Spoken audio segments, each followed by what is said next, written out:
Hello and welcome to another 1v1 on Finn's Revenge, another part of our T1 Heroes system thing, I guess. Where we have, we were looking at some low ranking players and see how they perform and try and give them some commentary so hopefully they can improve. So we've got Vaangard again on Finn's Revenge again. So hopefully he doesn't walk this time. That was a problem last time with his calm. He definitely cost some time, so let's see if... Oh no, he's still doing his walk. Yeah, this is really not ideal.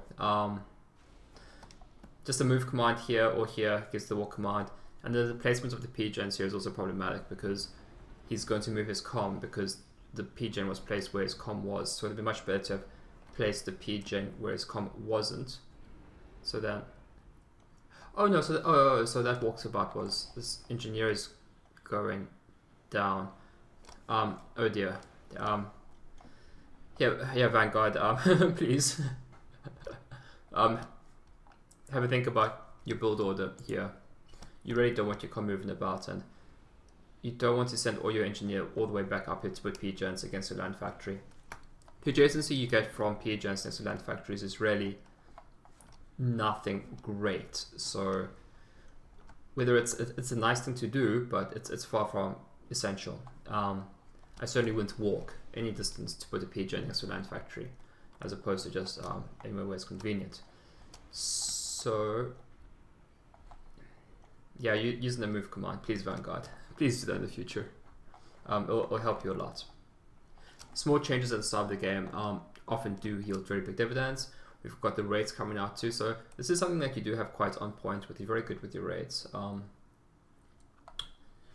Let's hope they pay dividends. So you have power stalled, and this is a big no-no. This is a big no-no, I'm afraid. So when you go, so the standard build is land factory, 4 max, hydrocarbon, okay? And you do have enough energy to do that. But the energy that you need to produce your hydrocarbon is all going, or is partly going into this P-gen. And now you're only running on 20E and you're at negative 140. So both of these things are going to build very slowly. This is going to delay you hugely. A mistake like this can be catastrophic, but hopefully it doesn't cost you too much here. But when you're ever in a situation like this, just stop one, go all in on the other. But really the build order is land factory, 4 max, hydrocarbon, okay? And do not deviate from that. You can get away with building mech marines and scouts and whatnot, but definitely not a P-gen before you have your hydrocarbon up. It's a big mistake. But we're here to learn. So that's what that's about. So we've got the raid coming in. So let's have a look at what you can see. Okay, so you observe that there's a unit there, you ran away. That comm got knackered, so you know the comm's there, so avoid that. What you're really after is for the engineers, so you've identified engineers here, so go for them, and you are going for them. We don't know what that unit is. I wouldn't necessarily guess it was a tank, but I guess that's the most likely option.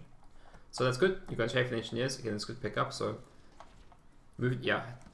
Instead of an attack order, I'd move next to them, so you don't have to lose time with walking into and out of range.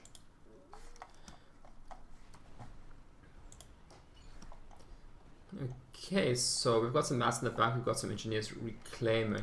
So you want to turn this mass into tanks as fast as possible. So instead of reclaiming here, these 3 engineers are built an extra land factory or 2. Getting those 2nd and 3rd land factories up as fast as possible is critical. It's also really, really important. Just having more tanks sooner gives a huge advantage. And there are also these rocks here, which are important. You need to take them. They give you, it's like 600 mass, which is huge. You can turn that into tanks and factories, so your engineers here are not being used optimally. Getting the reclaim is important, but there are currently more important things to do than reclaiming trees. Building land factories, reclaiming these rocks are definitely them. Your power is not great, but yeah, as soon as you spend some of your mass, your power goes positive, so not really a problem there. You're building more P-gens here, upgrading a T2 max, so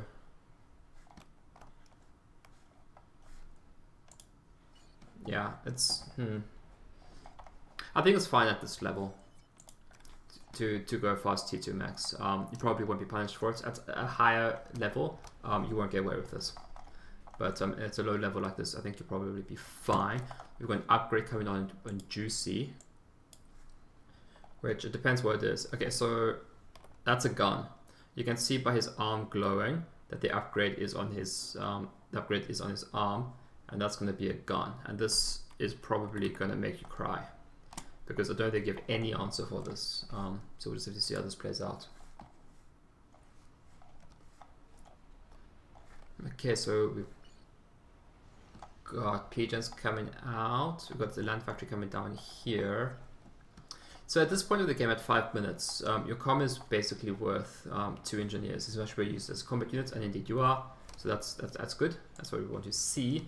This poor engineer is going to have a bad time at life. The bomber, yeah, you really do like your bomber play. It definitely has yielded dividends for you. Oh, I'm sorry. I could swear that was just at this stage in the fight. Okay, I need to pay attention to which upgrades go in which arms and which comms. I was sure that was gun, but that was T2. So is that the engineering suite on the left arm there? That's different. Let's have a look. Because it's something I have not particularly paid too much attention to. Is visually there are clues on comms as to what upgrades they have. So you can see Vaangard has the standard arms there, but Juicy has this extra doohickey on his left arm, which is clearly the engineering suite. So he's PD creeping. I think he would have done much better with the gun upgrade. This map is so small that you can walk back and forth to wherever the combat might be. That being said, the map is also so small that the T2 PD dominates so much of the map. I think he's been very conservative with his PD placements. He could have, I think, gone forward a bit more. But he has no support for his comp here, which I think is a mistake. But if he gets his PD in range of anything expensive you have available, that would be a shame. That, yeah, I'm sorry, Vaangard, but these rocks are a very big deal. You need to take them. Very, very big deal. They will help you a lot. They'll really boost your economy. To give you some perspective, what you're making like 17 a second. So that's like 2 seconds for 30. 2 seconds for 30, then 20. It's like 40 seconds worth of mass production in those rocks, if my quick math is correct. So Juicy is, yeah, so it's a good plan from Juicy, but he's not executing well. He needs to be much more aggressive with his PD. If you look at the range of these things, it goes up to here. So if you build the second T2 PD here, it's going to be well in support of the second one. So you can make much bigger and aggressive leaps forward. And then if that was a little bit far forward, it would start killing your stuff here. So it's a good plan from Juicy, but I think he needs to be much more aggressive with it.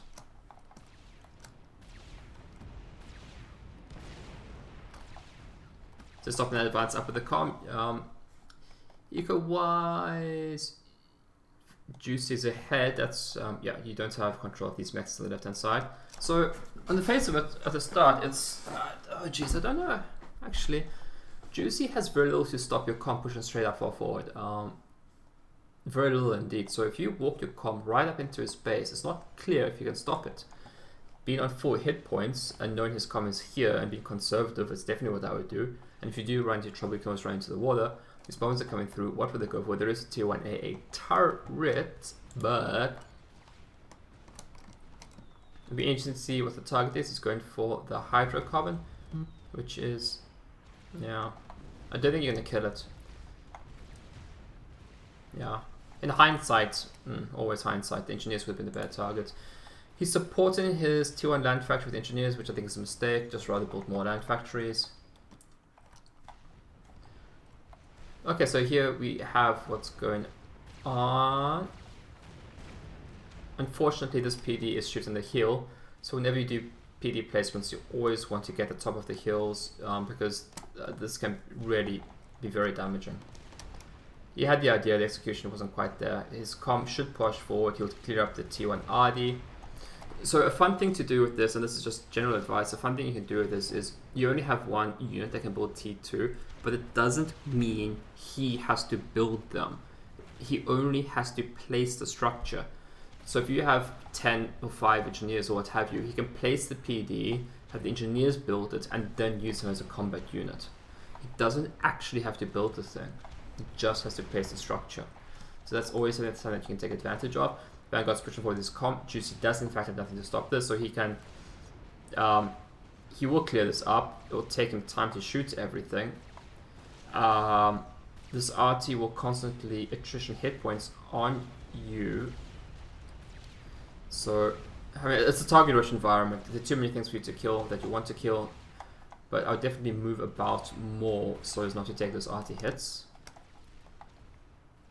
This is going to die to this T2 PD. Juicy is thinking better of his life going back. I think he's getting pressured by this pressure. How's that? So the best counter for Juicy here is a T1 PD. Without an upgrade on your comm, the T1 PD with walls around it has the same range as the comm, I think, or upranges it slightly. And they'll do a lot of damage on it. This RT is having much more effect than it should. If you moved your comm, you wouldn't be taking these hit points. So I think the mistakes of both players here. The correct response from Juicy is to build T1 PD. And the mistake from Vaangard is to keep moving so as not to take hits from this RD. That being said, a lot of work being done by Vanguard's comm here. I think he's decided to turn tail, go into the water, not a bad decision. And then Juicy's comm is coming back. So yeah, game's going in a very interesting way. Very interesting indeed. So yeah, more care is taken, but moving about. So now it's going into the water. So now what you can do, and this is fairly common, is now that you're in the water, you can do an upgrade on your comm, either gun or T2, and actually coming out of the water and placing the T2 turret here can be very cheeky. It often doesn't work, but it can work, or the upgrade on the gun, and that works twofold. It gives your comm time to regain hit points. The T2 engineering suit gives you additional hit points, and does it give you more hit point breach? I'm not sure. And the gun enables you to get more veterancy and get more hit points that way. Or you, I mean, you could walk here. I don't quite know. You don't want to die to the T2 PD. I think it's a bit of a mistake, but if you do bombers on the AAA and then on the PD, you can just walk your comm here and claim it, because that's kind of free mass and your comm isn't going to be able to do much different. Juicy has moved back, which I think is a mistake. His huge advantage is he has a T2 comm, and he has something over here. So a very cheeky thing to do is if he actually built a Clink Hammer, a T2 RT here, he can range your entire base, take out your T2 mexes at leisure, and he's already covered by T2 turrets that already exist. In fact, he has so much in these T2 turrets, and he's got like, what, 5 here? These back 3 ones, or I mean this one's kind of useless because it shoots the hill, but he doesn't need all of these. He could easily reclaim a few of these T2 turrets and spend that mass into things that he would find more useful. Navy coming out of Vaangard now, so that's going to do some harassment, but T1 Navy only has so much effect on this map. But, and this is a big but, a destroyer or a cruiser basically wins you the game. So hopefully we'll see Vaangard go T2 Navy. I mean, it's expensive. You're going to struggle to get the eco to support it, but we do have, yeah, please realize that there's 400 mass in this triad, so you can just reclaim that, and that will help you a lot. So it is very expensive, getting the first destroyer, or even the first cruiser, but it'll pay huge dividends. Okay, so a defensive Clink Hammer coming out from Vaangard. That's an interesting choice. It's going to make it difficult for Juicy to build a Clink Hammer, but really bunkering down.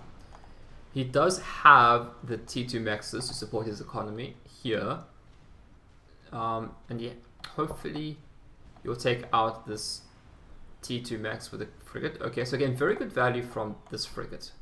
So that's like totally worth it to take out T2 max with a frigate, absolutely worth it. So that's a very good decision. But I really hope to see him go T2 Navy. At higher level, it's a very difficult thing to get away with. It shouldn't work at a high level, I'm going to say that. But if you ever are in a position where you have 2,000 mass to spare, rushing a destroyer or a cruiser can do huge work. So another T1 raid coming on the left hand side. Mass almost dead neck and neck, so quite an even game. Yeah, so the frigate is on the last line against these triads, but it's very good map awareness from Vaangard going for the side islands. It's kind of a lull in the fight and it allows him to do that. He's cleared the defenses here, so please take this island. I know it's above micro, it's a chore, but building a transport and sending an engineer there is definitely something that you can do. An air factory up here, so that's quite interesting. I guess that's where you've got some build power. So the combat is starting to regain some hit points, so you might start thinking about sending him back into combat, but if you do, definitely I would go with a gun upgrade. Okay, so we've got 2 MMLs here, which I think is about the right number. You don't want to overbuild them because they're very useless in an actual land engagement, but they'll be very good for taking out these triads. But yeah, I've said before and I'll say it again, it's a very big mistake. It's a very big mistake not going for these rocks. It's a huge amount of mass here, and you want to use it for your advantage. Are the MMLs hitting the terrain? Okay, they're not shooting right this minute.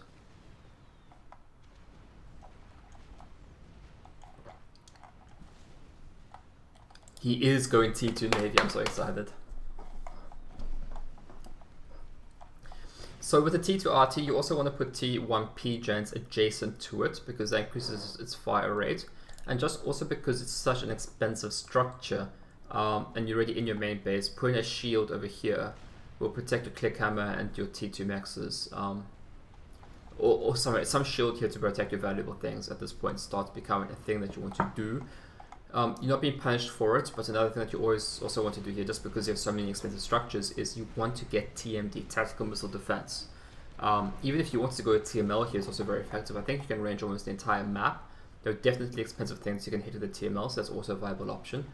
But you definitely want to place the TMD at this point. It's one of those things where you just have to build. Because players at a high level will realize you don't have TMD, build a TML and kill your shit. If you wait to scout for the TML, you'll often miss it. So what we're going first, we're going Destroyer first. Yeah! Back in the day, like in the early days of Subcom, this is what I always used to do, and it worked back then, but people are too good now. I think that's the main difference. So I think the frigates were great. They've denied the hydrocarbon and they've denied this mech, so I think that was actually really cool. And also makes it difficult for him to build navy. There's a lot of bomber harass going on over here, and you are often getting a good value from your bombers, but you also, I think, have to pay careful attention as to realizing as to when you're not getting good value from them. And there's quite a lot of AA now, so I'm not quite sure you are getting the best value from them. And part of that value calculation is where are the wrecks being landed, and they're landing like in your enemy's territory here mostly, so you should get the defenses from it. We have a T1 advantage on the left hand side for Vanguard, I think. Yeah, these MMLs are basically useless against anything that moves. RT doesn't move sometimes and they died, so that's cool. But MMLs against anything that moves is just useless. Vanguard has a slight eco advantage. There's a max here at Vanguard. I don't know if I've seen you build it or not build it, but there's a max there. I know it feels vulnerable, but you definitely want it. You should get it.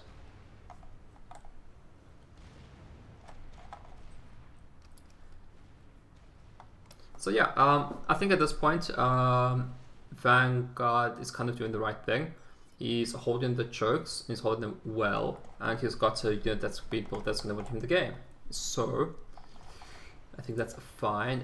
There is a shield here from Juicy. He needs a different plan. He's stuck on his T1 spam plan for too long, it's not working, and he needs a better plan. I'm not entirely quite sure what his plan is. He's going T3 in his comm. That's a very confusing choice. I don't know why he would want that. He's going to T3 P-Gen, he definitely doesn't need it.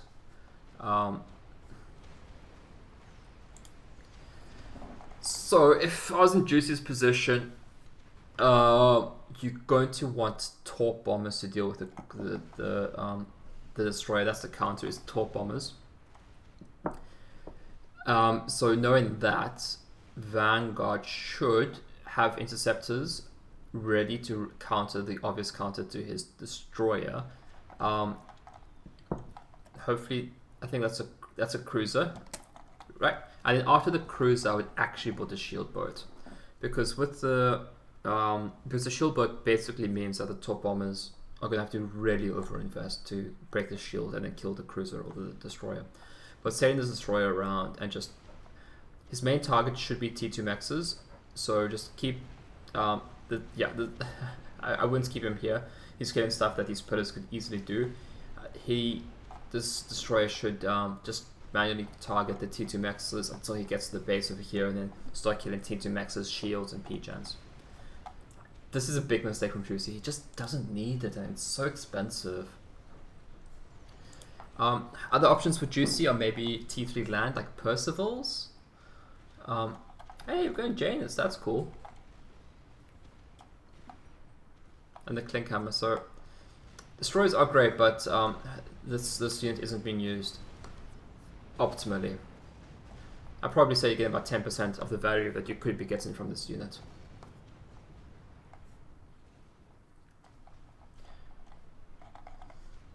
So you really want to be targeting the T2 Maxes, or just park it on the side here and just destroy all the expensive shit in his main base. Attacking this T2 Max with the T1 bombers is also a great idea. If you group up 5 T1 bombers, you can take out the T2 Max in one pass, and that's a very good idea. So you've got the Cruiser out now, so that will kill Torp Bombers, but I think a pass of 5 Torp Bombers will kill the Cruiser, and that's definitely a good trade for the person with the Torp Bombers, so that's something that you want to be cognizant of. The counter to that is to make sure your Cruiser is under a shield. That's probably the easiest thing you can do. The other thing to do is to have Interceptors around to kill the Torp Bombers, and after all of that, you also really want to make sure you will reclaim the wrecks of the Torp Bombers and the Cruisers. And if you can ensure you get the wrecks of everything that's died, you can replace and win the attrition battle quite easily.